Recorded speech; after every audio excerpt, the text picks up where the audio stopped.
하나님의 말씀은 느헤미야 8장 1절에서 6절까지입니다. 느헤미야 8장 1절 이스라엘 자손이 자기들의 성읍에 거주하였더니 일곱째 달에 이르러 모든 백성이 일제히 수문 앞 광장에 모여 학사 에스라에게 여호와께서 이스라엘에게 명령하신 모세의 율법책을 가져오기를 청하매. 일곱째 달 초하루에 제사장 에스라가 율법책을 가지고 회중 앞 곧 남자나 여자나 알아들을 만한 모든 사람에게 이르러 수문 앞 광장에서 새벽부터 정오까지 남자나 여자나 알아들을 만한 모든 사람 앞에서 읽음에 무엇 백성이 그 율법책에 귀를 기울였는데 그때 학사 에스라가 특별히 지은 나무 강단에 서고 그의 곁 오른쪽에 선 자는 마띠아와 스마와 아나야와 우리야와 힐기야와 마세아요 그의 왼쪽에 선 자는 보다야와 미사엘과 말게아와 하순과 하스바다나와 서가랴와 모슬람이라. 에스라가 모든 백성 위에 서서 그들 목전에 책을 펴니 책을 펼 때에 모든 백성이 일었으니라. 에스라가 위대하신 하나님 여호와를 송축하며 모든 백성이 손을 들고 아멘 아멘 하고 응답하고 몸을 굽혀 얼굴을 땅에 대고 여호와께 경배하니라. 오 하나님 은혜를 감사합니다. 오늘 이 말씀을 통하여 말씀하시고자 하시는 하나님의 뜻과 하나님이 어떻게 당신의 뜻을 우리에게 계시하시는지 하나님의 계시의 방법도 바르게 깨달아 하나님을 바르게 알고 기록된 성경의 뜻대로 깨닫고 살아갈 수 있도록 성령 하나님으로 역사하여 주시옵소서. 우리 주 예수 그리스도의 이름으로 감사하며 기도드리옵나이다. 아멘. 제가 지난 7월 8월 달 그리고 9월 달까지 요한계시록을 내 나름대로는 혼신의 힘을 다하여서 어쩌면은 내 생의 마지막 이 요한계시록 설교다 생각을 하고 전념했습니다. 그 이후로 좀 지쳐가지고 제가 영상을 찍지 않고 계속해서 무엇을 했느냐? 에스라, 학개, 느헤미야를 공부를 했습니다. 쉬지 않고 계속 영상을 찍으면서 설교하는 것과 영상을 찍지 않으면서 설교하는 것은 부담감이 많이 차이가 납니다. 그래서 지금 계속 이제 영상을 찍지 않고 하고 있었는데 너무 중요한 내용들이 있기 때문에 이것을 같이 나누고자 다시 영상을 찍습니다. 자, 우리는 지난 한 달여 동안 에스라와 학개와 그리고 느헤미야 1장에서 7장까지를 공부했습니다. 자, 제가 강조했던 말은 무엇이냐 그러면 에스라와 느헤미야는 원래 한 권의 책이었다는 것입니다. 이 중요합니다. 오늘날 우리는 이 두 권으로 되어 있지만은 히브리 성경에는 에스라, 느헤미야가 같은 책으로 되어 있어요. 그냥 연결이 되어 있습니다. 언제부턴가 또 이 책을 분리해서도 봤는데 자, 어떻게 보면은 분리해서 보는 게 맞는 것 같기도 하고 어떻게 보면은 한 권의 책이 맞는 것 같아요. 저는 보니까는 이게 한 권의 책이었던 것이 맞습니다. 왜냐 그러면 이 두 책과는 긴밀하게 서로 연결이 되어 있어요. 이 두 개가 연결되어 있는 것을 보지 못하면 이 성경을 보면서 많은 모순에 빠지게 됩니다. 자, 그것을 먼저 한번 생각을 해보겠습니다. 자, 에스라, 느헤미야.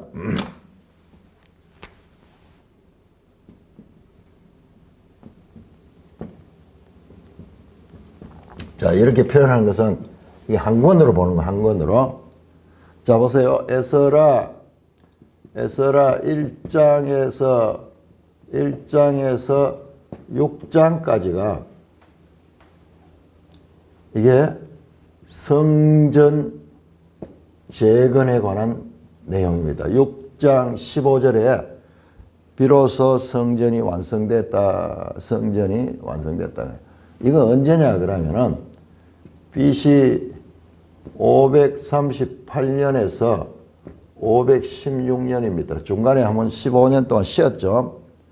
그때 학개와 스가랴 선지자가 이 보냄을 받아서 포로에서 돌아온 그 백성들이 성전 중건을 중단했을 적에 그들이 가서 다시 깨우치고 다시 격려해서 성전이 완성이 됐습니다. 에스라 7장에서 10장까지는 여기서 비로소 에스라의 귀환입니다. 에스라가 돌아옵니다. 자, 이거는 언제냐 그러면 이거는 BC 458년으로 봅니다. 458년. 보세요. 시간차가 얼마나 나는가. 거의 이 1차 귀환이거든요. 1차 귀환. 1차 귀환자는 많습니다. 약 5만 명 정도가 나오죠. 5만 명 정도. 약 5만 명 정도가 이들은 누구냐 그러면은 실제로 이들 가운데는 포로로 잡혀갔다가 예루살렘에 살다가 포로로 잡혀갔다가 다시 돌아온 자들도 있을 수 있습니다. 여기에는 1차 귀환자들. 그래서 1차 귀환자들 가운데는요. 과거 무너지기 전에 솔로몬 성전을 본 사람들이 있는 거예요. 그래서 3장에 보면은 그 이전 솔로몬 성전을 본 사람들은 새로 지어지는 이 성전 지대를 보고 통곡합니다. 슬퍼 울고. 그러나 그것을 모르는 사람들은 새로 성전을 지으니까 좋다고 환호하는 그런 이 늙은이들과 젊은이들의 성전 지대를 놓고 난 다음에 다른 반응이 나오는 내용이 나옵니다. 이게 아주 중요한 의미를 가집니다. 나중에 이 학개서에 나오는 이 성전의 이전 영광과 나중 영광이라는 표현이 바로 그거하고 연관이 됩니다. 그래서 시차가 지금 보세요. 이 80년. 이들은 다 돌아가셨을 거예요. 이들은 뭐 적어도 성전 재건에 참석한 사람들이 뭐 30세 이상 같으면은 다 돌아가셨겠죠. 그래서 전혀 다른 세대입니다. 그래서 에스라지만은 사실은 여기 성전 재건의 주도자가 누굽니까? 스룹바벨이죠. 스룹바벨. 그래서 스룹바벨 이야기가 그렇게 많이 나온 게야. 학개, 스가랴, 그 다음에 이 에스라 이 책에서 그 스가랴서 같은 경우에 특히 스룹바벨의 손에 다림줄이 있음을 보고 스룹바벨이 이를 완성할 것이다. 엄청 중요한 의미를 가지는 인물입니다. 자, 에스라와는 우리는 같은 책에 있으니까는 그냥 연결되는 거지만 시차가 이렇게 많이 난다는 거예요. 시차가. 그걸 알아야 됩니다. 그런데 에스라가 귀환해서 하는 일이 뭐냐 그러면은 그 백성들의 돌아온 이스라엘 백성들의 혼인 문제, 통혼 문제, 통혼. 이방인들과 막 다 결혼해가지고 살고 있는 거예요. 자녀들이 막 이방인 문화에 막 섞여 있고, 그래서 에스라가 돌아와서 탄식을 합니다. 이게 도대체 어떻게 되냐. 비록 성전은 재건됐지만 그 성전에서 제사를 드리고 예배 드려야 할 백성들은 그 유다 민족으로서의 정체성을 다 잃어버리고 있는 거예요. 그래서 이 이스라엘 백성들의 삶을 개혁시킵니다. 그래서 너무나 가슴 아픈 내용들이 나옵니다. 이방 여인들과 결혼해가 자녀까지 놓고 살던 사람들이 그 이방 여인들과 그 자녀들을 떠나게 합니다. 생이별이 일어납니다. 생이별이. 잔인할 정도로 잔인할 정도로 살고 있는 사람들을 뜯어가지고 그래가지고 이스라엘 백성들의 정체성을 민족적 정체성 이스라엘 백성은 누굽니까? 선민이죠. 하나님께 택함을 받아서 지금까지 하나님의 구원 역사의 하나의 도구로 사용되는 이 백성들이 정체성을 다 잃어버리고 있는 거예요. 그래서 그 백성들을 다시 새롭게 하는 거예요. 자, 그런데 우리가 여기서 보면 좀 모순을 느낄 수 있는 게 우리 구약성경 군데군데 하나님의 백성들이 이방인들을 대한 데 있어서 상당히 열린 자세를 가지고 있어요. 이방인들도 할례를 받고 이들과 함께 살고자 하면은 백성으로 받아줍니다. 대표적으로 유명한 그 사사기의 여호수아에 나왔던 그 기브온 백성들, 가나안 땅 사람들이잖아요. 그들이 이 이스라엘 안에 살게 됐을 적에 그들을 차별하지 않고 그들과 함께 삽니다. 이방인들은 상당히 열려 있었어요. 그런데 여기는 다시 이제는 너무나 엄격하게 이방인 중심주의로 회귀하는 걸 볼 수 있습니다. 그럼 성경이 무슨 이야기냐? 왜 여기에서는 다시 이렇게 이방인들을 무시하고 단절하느냐? 심지어는 결혼해서 자녀들까지 마치 아브라함이 그 하갈과 그 이스마엘을 쫓아냈던 것처럼 그런 일들이 여기 다시 일어나냐? 자, 이거는 우리가 알아야 됩니다. 이거는 하나님의 뜻이 변했는 게 아니고 지금 보세요. 이들은 누구예요? 이들은 바벨론 포로로 가서 그 바벨론에서 태어나고 바벨론에서 자라고 바벨론 문화 속에 있던 사람들이에요. 이 사람들이 다. 거기서 태어난 사람들이요. 이런 포로 1세대, 2세대, 3세대, 4세대까지 여기 포함되어 있습니다. 이때 돌아온 사람 많지 않습니다. 2차 귀환은 한 1700명, 한 1800명 정도밖에 안 됩니다. 그러면 1차 귀환자들은 5만 명 와가지고 계속 살고 있는 거예요.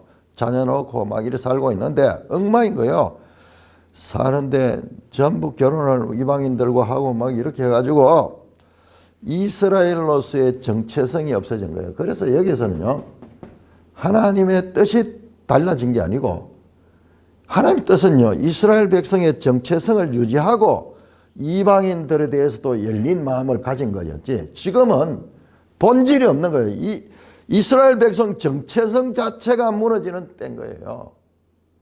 하나님은 하실 뜻이 있는데, 일하실 뜻이 있는데 이스라엘 백성이 없는 거예요. 실제적으로 이스라엘 백성들이 전부 이방 여인들과 결혼하고 지도자들도 그렇게 해서 그래서 이 쫓아냅니다.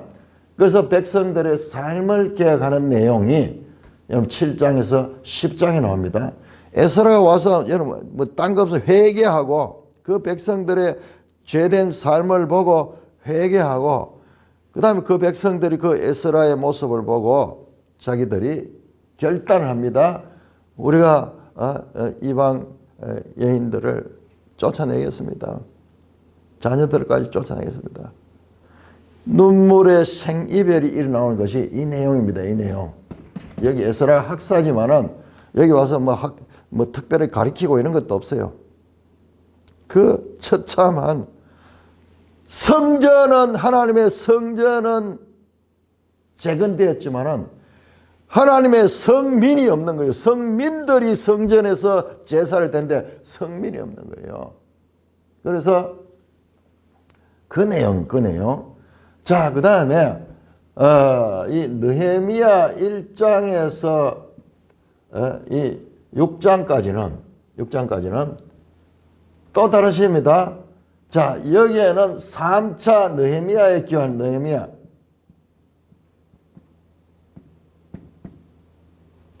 BC 445년 또는 444년 이렇게 봅니다.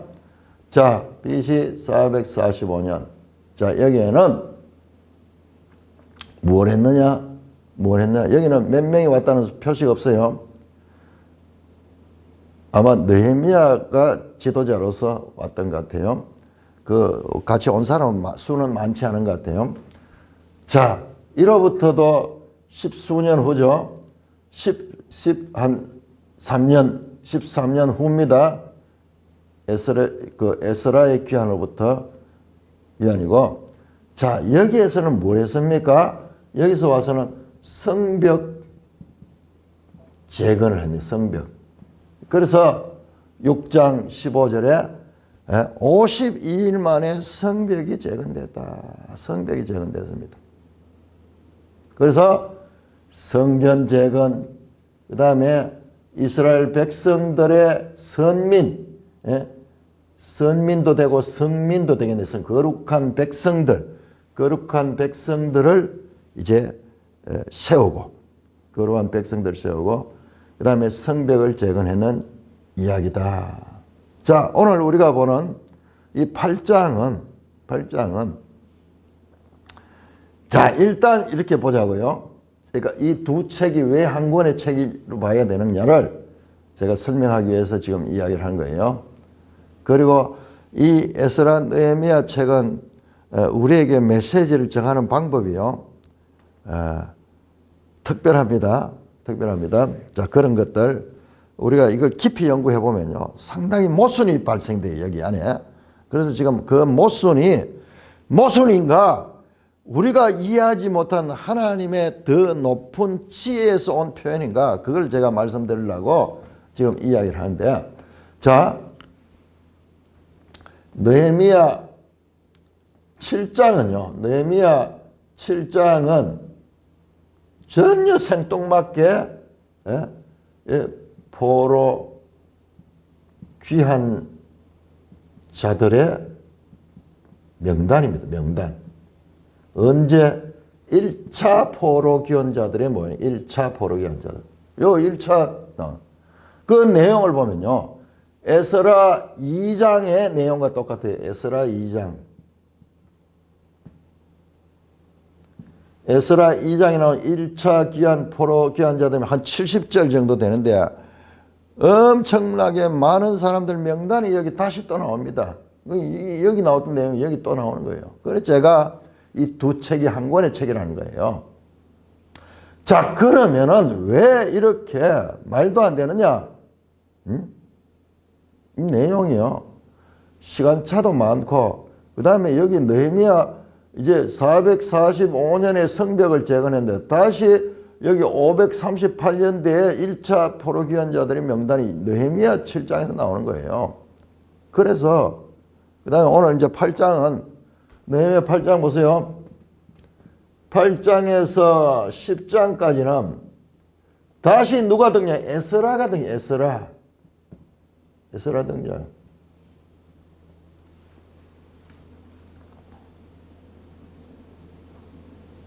그러니까 뒤죽박죽이에요. 자, 스룹바벨, 에스라 나왔죠. 그 다음에 느헤미야 나왔죠. 그 다음에 포로 귀환자들의 명단. 이 사람들은 에스라 때 나온 1차 포로 귀환자들이에요. 그 다음에 다시 또 에스라 나오는 거예요. 그러니까 이 두 책이 뭔가 시간적으로, 논리적으로 여기에서 돌아온 에스라가 귀환했는데 뭐 그동안 뭐 하고 있다가 여기 와서 이제 비로소 이제 오늘 설교하는 내용이 설교가 아니고 성경 낭독하는 내용이 나오는 거예요. 그냥 읽으면요 이게 안 보입니다. 자, 그런데 제가 여기에서 한 가지 아주 예민한 문제를 하나 다루는데 에스라 4장 6절에서 22절까지에 뭐가 나오냐 그러면은 요 성전 재건이잖아요. 고레스 대왕 때 시작해가지고 다리오 왕 2년에 완성을 했거든요. 그런데 4장 6절에서 22절은 뭐가 나오냐? 아하수에로 왕이 나오고 그 다음에 아닥사스다 왕이 나와요. 아닥사스다. 이 사람들은 훨씬 후대 사람이에요. 이 사람들은 누구냐 그러면은 이때 사람들이 이때 458년. 지금 여기에 그래서 4장 24절에 보면 다리오 왕이 나와요. 다리오 2년. 이거는요. 이 다리오는 아하수에르나 아닥사스보다 훨씬 앞에 사람이에요. 훨씬 앞에 사람. 이걸 모르면은 우리가 뭐 그냥 아무 의미 없이 그냥 문제가 없는 것이 보이는데 이거는 450년대고 450년대 이거는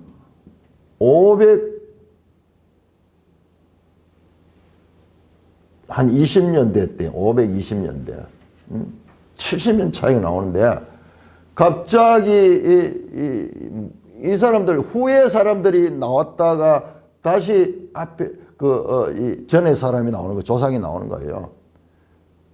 그런데 여기에는 성전 건설이지만 여기에는 뭐냐? 여기에는 이 시대예요. 느헤미야 시대예요. 느헤미야 시대. 성벽 건설. 그러니까 성전 건설 이야기하다 성벽 건설 시차가 많습니다. 그 이야기가 나오니까는 비평하는 비평가들은 바로 성경이 얼마나 모순되고 이게 무질서하고 그리고 이게 끼 맞추다 보니까는 이상하게 됐다. 성경을 비평하는 거예요. 비평하는. 할 말이 없어요. 여러분 우리가 하나님 말씀을 믿고 이 하나님 말씀이 진리의 말씀을 믿고 이 말씀을 따라서 순교까지도 하려고 그러면은 이 성경에 대한 확신이 있어야 돼요. 자, 이 같은 성경에 대한 비판에 대해 어떻게 이야기할 것인가? 할 말이 없어요. 할 말이 없어요. 실제로 아직까지도 저도 하나님의 큰 뜻이 있을 거라고 생각하지만은 이게 정확하게 뭐라고 이야기할 수 없어요. 그런데 한 가지 여기서 보시면은 자, 여기 보시면은 자, 그러면은 자, 이 내용이 느헤미야 시대 내용이잖아요. 그게 그 들어있거든요. 자, 그렇다면은 자, 여기에서 지금 오늘 에스라가 등장하는 것도 에스라가 등장하는 것도 느헤미야가 에스라서 속에 느헤미야 시대가 등장했듯이 느헤미야 속에 에스라가 다시 이렇게 오늘 등장하는 것도 이 두 개가 서로 섞인 거예요. 에스라 속에 느헤미야가 들어있고 느헤미야 속에 에스라가 들어있고 이 두 책이 뭔가 서로 연결되어 있죠. 특별히 이 7장 보세요. 7장에서 에스라 2장의 내용이 느헤미야 7장에 똑같이 또 들어있죠. 섞여 있죠. 이 두 개가 두 개가 서로 연결이 되어 있다 이 말이에요. 연결이. 자, 이런 우리가 명확하게 알지는 못하지만은 이 두 책이 하나로 엮어지는 그와 같은 것들이 있다 하는 것만 알아야 돼요. 그걸 알고 그걸 보면은 여기에 대한 문제에 대해서도 우리가 조금 더 완화된 생각을 할 수 있는 거예요. 아, 저게 틀린 게 아니라 뭔가 이 두 책 간에는 이런 서로 서로를 연결해주는 그런 연결 이 맥락이 있구나 하는 것을 알 수 있는 거예요. 그것만 알아도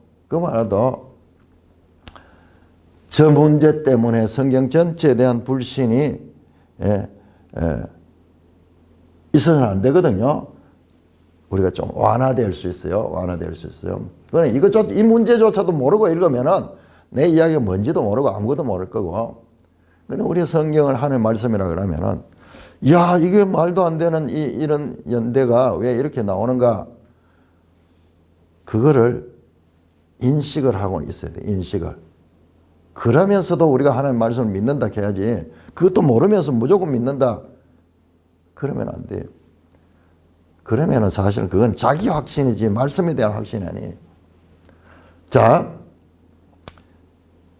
지금 내가 더 깊이 설명하지 않겠습니다만은, 자, 이런 거. 그 다음에 한 가지 여기에서 중요한 것을 말씀을 드리겠습니다.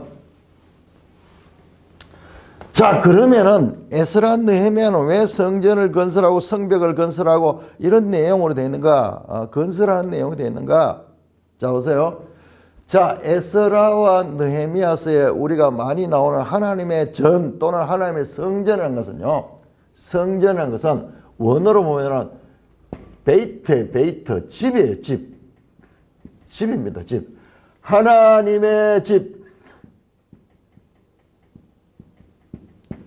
하나님의 집입니다. 그 성전이란 말이 헤켈을 가는 건데, 그거는 언제 나오느냐 그러면은 성전 지대를 놓을 때 그때는 헤켈이라는 단어가 나와요. 그 외에는 사실상 다 하나님의 집입니다. 우리가 의역을 했는 거예요. 그러면은 여기서 우리가 성전 개념에 대해서 좀 더 폭넓은 의미를 가질 수 있습니다. 너희는 하나님의 집이요 하나님의 밭이다. 사도 바울이 고린도 교회를 향해서 하나님 집이다. 자, 집이라는 것은요, 성전은 하나님이 거하시는 곳이죠. 그런데 이 집이라고 표현했을 적에는 성전보다 조금 더 넓은 의미가 있어요.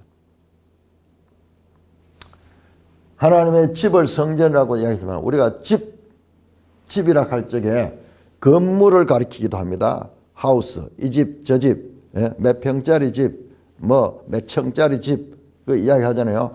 건물을 가리키죠. 근데 이 집이란 단어는 단순한 건물을 가리키는 이상의 의미가 있어요. 여기는 가정이라는 의미도 가정.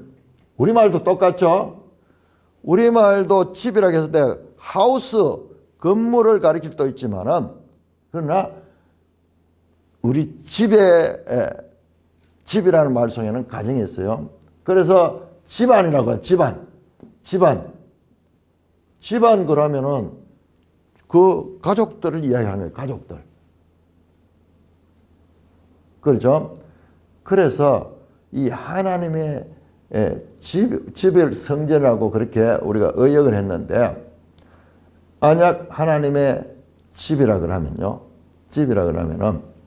더 큰 의미가 있는 거예요. 여기는 이 가정 또는 집안, 이거 단순한 하우스, 건물도 포함이 되면서 건물 이상의, 그래서 홈이라고 할까, 홈, 하우스와 홈이 다르죠. 그런 차이가 있습니다. 자, 그러면은 에스라 느헤미야에서 하나의 집을 건설하는 거예요. 그러면 이 하나님의 집 속에는 뭐가 포함이 되냐? 일단 성전이 성전. 자, 이겁니다. 에스라가 놔둔 성전 재건. 그 다음에 두 번째로 뭐가 있느냐 그러면은 성민이 있어. 성민. 거룩한 백성들. 그 다음에 그 집 속에는 뭐냐 그러면은 이 성전을 볼 수 있는 성이 있어요. 성. 이건 시디입니다.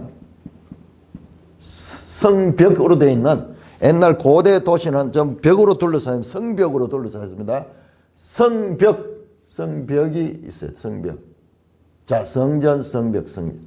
자, 그렇게 보면은, 그렇게 봤을 적에 에스라 1장에서 6장은 성전, 하나님의 집 가운데 성전 건설을 가리키고, 그 다음에 에스라 7장에서 10장은 하나님의 백성들, 거룩한 백성들을 세우는 이야기고, 그 다음에 느헤미야 1장에서 6장에는 예루살렘 성벽을 세우는 거거든요. 그래서 이 모든 것이 합해서 이게 이제 거룩한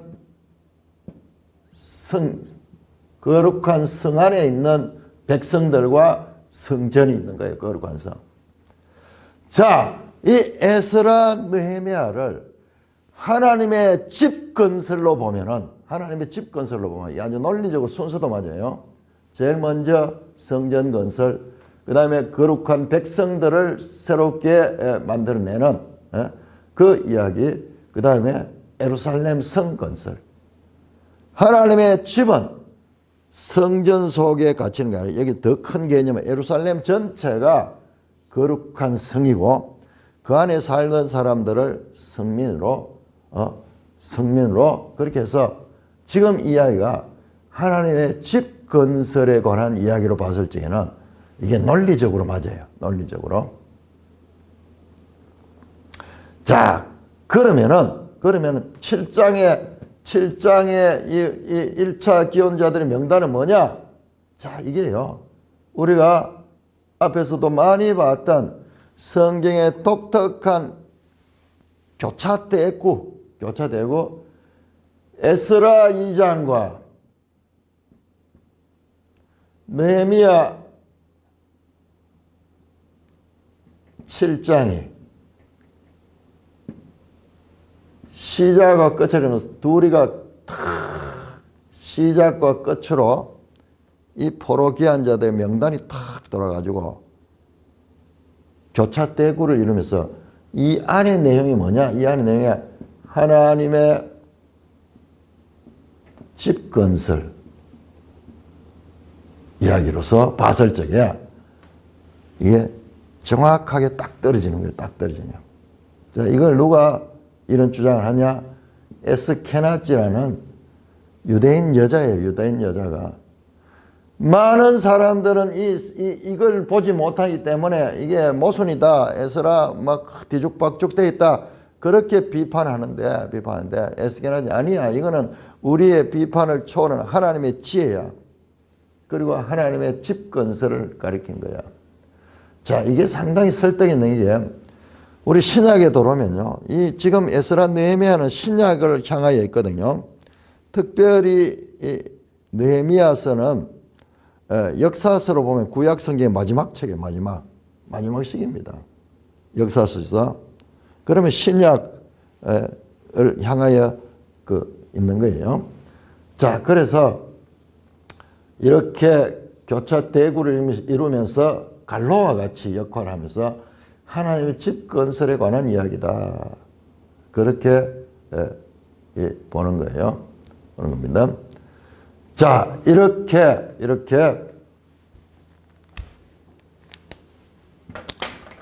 정리를 하고, 자, 오늘 이제 8장, 느헤미야 8장에 들어갑니다. 자, 느헤미야 8장에 갑자기 또 이 에스라가 등장합니다. 8장 1절입니다. 이스라엘 자손이 자기들의 성읍에 거주하였더니 일곱째 달에 이르러 모든 백성이 일제히 수문 앞 광장에 모였다. 자, 여러분 잘 봐야 됩니다. 우리가 이 느헤미야 8장을 수문 앞 광장에서의 에스라의 이 대설교 뭐 이런 식으로 생각하는데 아니에요. 주체가 누군가 보세요. 주체가 그것도 일곱째 달. 자, 제가 이 말씀 나왔는 김에 지금까지 설명했던 에스라와 느헤미야서에 서로 연결되는 내용을 또 하나 보겠습니다. 자, 지금 느헤미야 8장 1절 이스라엘 자손이 자기들의 각 성읍에 거주했다가 일곱째 달에 모든 백성이 일제히 수문 앞 광장에 모였다. 자, 에스라 3장 보세요. 에스라 3장 1절 똑같습니다.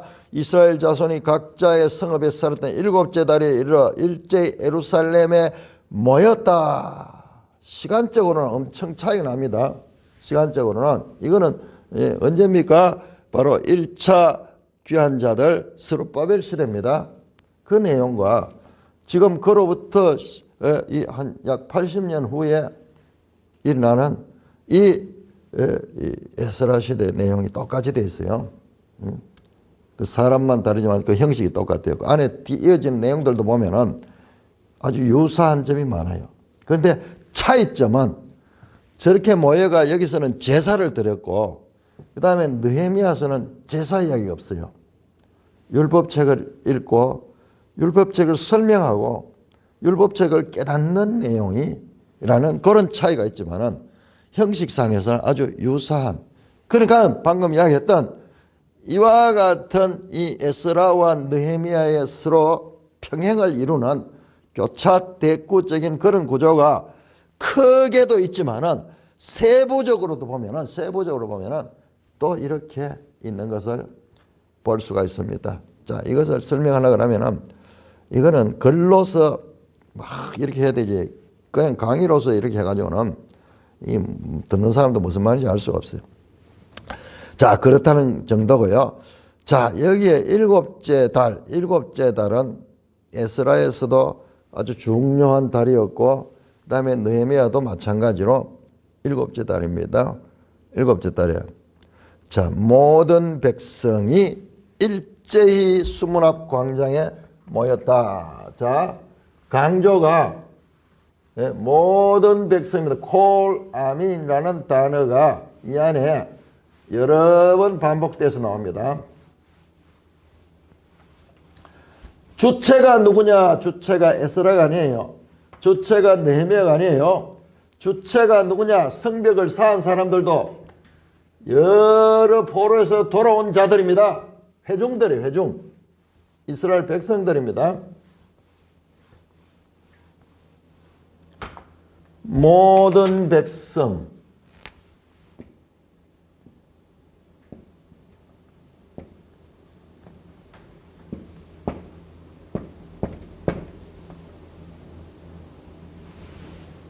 콜암. 자, 그 단어가 계속 반복돼서 나옵니다. 모든 백성. 그 다음에 2절에도 보시면은 회중하고 그 다음에 2절 끝에 모든 사람 나오죠. 같은 말이죠. 3절에도 모든 사람 앞에 이르렀다. 5절에 보면 모든 백성이, 그 다음에 5절에 또 모든 백성, 그 5절에는 특별히요, 그들 목전에, 우리말로 이렇게 되어 있지만 원래 원어에는 모든 백성의 목전에서, 모든 백성 앞에 서서 모든 백성의 목전에서 책을 펴니 책을 펼 때 모든 백성이 일어서니라. 콜암이라는 이 단어가 계속 반복되면서 강조되고 있는 거예요. 히브리 표현에서는 반복은 강조입니다. 강조. 그래서 자, 그 다음에 저기 이 9절에도 보세요. 9절에도 모든 백성에게 이르기를. 참, 모든 백성, 집단체, 집단 회중들이 중요하게 등장합니다. 모든 백성들이 주체가 돼서 어떻게 했습니까? 일제히 수문 앞 광장에 모였다. 모든 백성이 일제히 수문 앞 광장에 모여 학사 에스라를 청합니다. 여호와께서 이스라엘에 명령하신 모세의 율법책을 가져오라고 모든 백성들이 주체가 되어서 에스라를 불러드립니다. 에스라가 모든 백성을 모은 게 아니고 모든 백성이 에스라를 청해서 모세의 율법책을 가져오게 합니다. 자, 여기에 또 등장하는 중요한 것이 무엇이냐 그러면 책입니다. 책 또는 모세의 율법. 에스라 느헤미야 8장에는 처음부터 끝까지 그 다음에 또 무엇이 많이 나오느냐 그러면은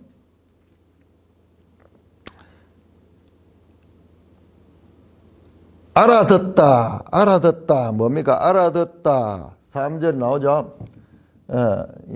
2절 후반에 남자나 여자나 알아들을 만한 모든 사람. 3절도 알아들을 만한 모든 사람. 알아듣다, 알아듣다. 뭡니까? 알아듣다, 깨닫다죠. 깨닫다.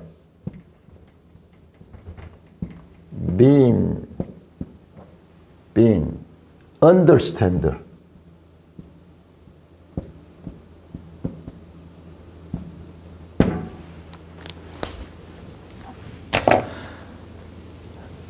깨닫다. 뒤에 계속 나옵니다. 저기 7절에 율법을 깨닫게 하였다. 8절도 다 깨닫게 되니. 예? 깨닫다, 깨닫다.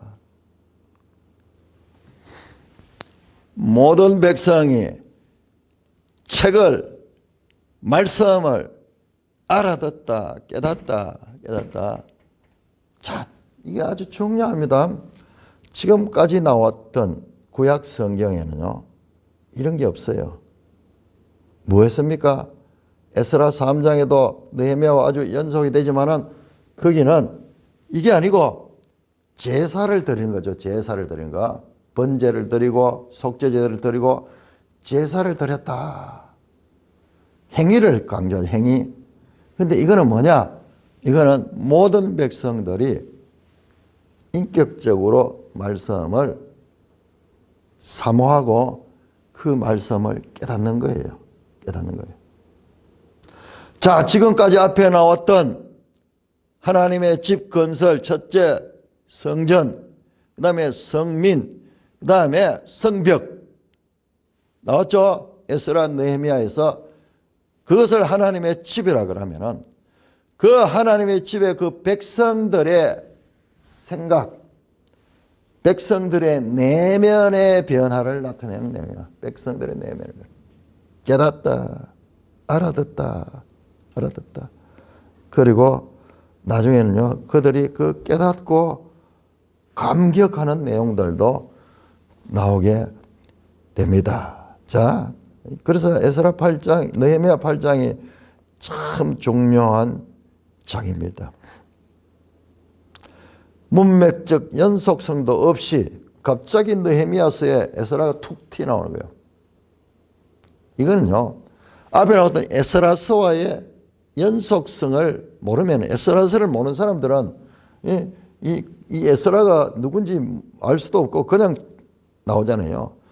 그러나 에스라서 7장에 보면은 이 에스라를 소개를 16대 손까지, 아론의 후손 16대 손까지 거슬러서 설명하는 학사 겸 제사장 에스라고 나왔죠. 이 두 책이 연속이 되는 거예요. 연속. 자, 그것이 2절입니다. 일곱째 달 초하루에, 초하루 7월 1일 유대절기로 나팔절입니다. 나팔절. 7월은 큰 절기가 많죠. 7월 1일 나팔절, 7월 10일 대속죄일, 그 다음에 7월 15일에서 21일까지 이어지는 22일까지 이어지는 그 초막절, 이스라엘의 마지막 한 해의 마지막 절기가 모여 있는 것이 7월입니다. 여러분, 예수님께서 요한복음 7장이죠. 요한복음 7장에서 초막절을 지키는 내용입니다. 예수님 초막절 때 예루살렘 올라가지 않았어요. 그런데 명절 끝날 곧 큰 날에 그 올라가시죠. 누구든지 목마르거든 내게서 와서 생수를 마셔라 그러면서 설교하던 그 내용이 초막절입니다. 초막절. 자, 여기에 보세요. 광장이 무슨 광장인가? 수문앞 광장, 수문앞 광장. 수문이 뭐예요? 물문이죠. 물문이죠. 여러분, 이게요. 왜 여러 문들이 10개가 넘는 문들이 있는데 수문앞 광장인가? 이게 강조되는가? 장차 예수님이 바로 생명의 물을 공급하고 너희 속에서 생수가 솟아나게 하리라고 했던 그와 같은 장차 예수님 시대에 성취될 이 말씀에 연속성이 있을 것으로 생각이 됩니다. 몰라요. 성경이 설명 안 하니까는. 성경은 그렇게 설명 안 합니다. 그냥 나열밖에 아니에요. 우리가 이 하나님의 말씀의 연속성을 살피면서 이렇게 볼 적에 그럴 수 있겠구나. 그럴 수 있겠구나. 그리고 말씀을 선포하잖아요. 말씀을 선포. 지금 여기는 지금 모세의 율법을 낭독하지만 예수님 와서 예수님은 누구든지 내게로 와서 마셔라. 마셔라. 그리하면 너희 속에서 생수가 솟아나요. 이는 그들이 받을 성령을 말씀하심이라. 요한복음에 그렇게 설명하고 있죠. 말씀드렸듯이 느헤미야서는 구약 역사에서 마지막 책. 이제 신약을 향하여 손을 내밀고 있다. 그래서 이와 같은 변화, 이와 같은 강조, 그 다음에 이 느헤미야서 기도도 많이 나오는데 신약 시대에 말씀이 육신되어 오신 예수 그리스도, 사도행전 교회 시대에 이 말씀으로 설교하는 그런 시대를 지금 예비하고 있는 장면으로 볼 수 있습니다. 그래서 7월 1일 2절입니다. 율법책을 에스라가 가지고 회중 앞에 섭니다. 남자나 여자나 알아들을 만한 모든 사람 앞에 이르러. 제사 드릴 때는 여자들은 참여 안 하죠. 그런데 여기에는 그게 없어요. 남자나 여자나 알아들을 만한 모든 사람. 깨닫는 게 중요한 거예요. 깨닫는 거. 누구든지 믿고 들을 수 있고 깨닫고 이와 같은 교회 시대에 대한 이 연착륙, 갑자기 교회 시대로 팍 온 제사에서 하나님 말씀 설교 뭐 이런 걸 오는 게 아니라 지금 이 에스라 중간에서 이 말씀이 강조됩니다. 모든 사람들 앞에서 읽었습니다. 그 뭇 백성이 그 율법책에 귀를 기울였다. 앞으로 장차 오실 말씀이 육신이 되신 예수님의 그 성육신하신 예수님의 가라사대 그 무리들을 모으고 설교하던 그처럼 뭇 백성이 그 율법책에 귀를 기울였다. 그 말씀에 귀를 기울였다. 말씀. 그때 학사에서라 특별히 지은 나무 강단에 서고, 나무 강단에서 여러분 설교단, 오늘날처럼 이런 설교단이 처음 등장합니다. 뿐만 아니라 그의 오른쪽과 왼쪽에 사람들이 6명, 7명 해서 13명이 함께 집단체제같이 지도자들이 드러납니다. 마치 예수님을 중심으로 12제자들이, 사실상 예수님은 12제자들을 집중 가르치고 12제자들이 나가서 복음을 전파하고 그게 교회 시대잖아요. 그처럼 한 탁월한 지도자뿐만 아니라 좌우에 이 사람들이 다 레위인들일 거예요. 그 다음에 5절입니다. 에스라가 모든 백성 위에 서서 그들의 목전에 책을 펴니, 책을 탁 말씀을 담긴 책을 펴니 가요. 모든 백성이 다 일어난 거예요. 그 책의 말씀을 존중하고 그 말씀대로 살겠다는 의지적인 행동이에요. 행동. 에스라가 위대하신 하나님 여호와를 송축하며 모든 백성이 콜암 손을 들고 아멘 아멘 하며 몸을 굽혀 얼굴을 땅에 대고 여호와께 경배하더라. 자, 지금 제가 앞에서 오늘 이 모든 것들 설명했던 거는요, 지금 이 느헤미야 8장을 제대로 설명하기 위한 거예요. 이제 하나님의 집이 완성이 되고 이제 그들에게 하나님의 말씀이 들어가서 그 말씀이 그들 가운데 삶을 변화시키는 그와 같은 내용들이 8장에 나오게 됩니다. 그 말씀 앞에, 이 책 앞에, 장차 오실 예수 그리스도 앞에 그 말씀의 귀를 기우는, 더 이상 제사 드리거나 다른 의식이 아니라 그 말씀을 깨닫는, 귀 있는 자는 깨달을지어다.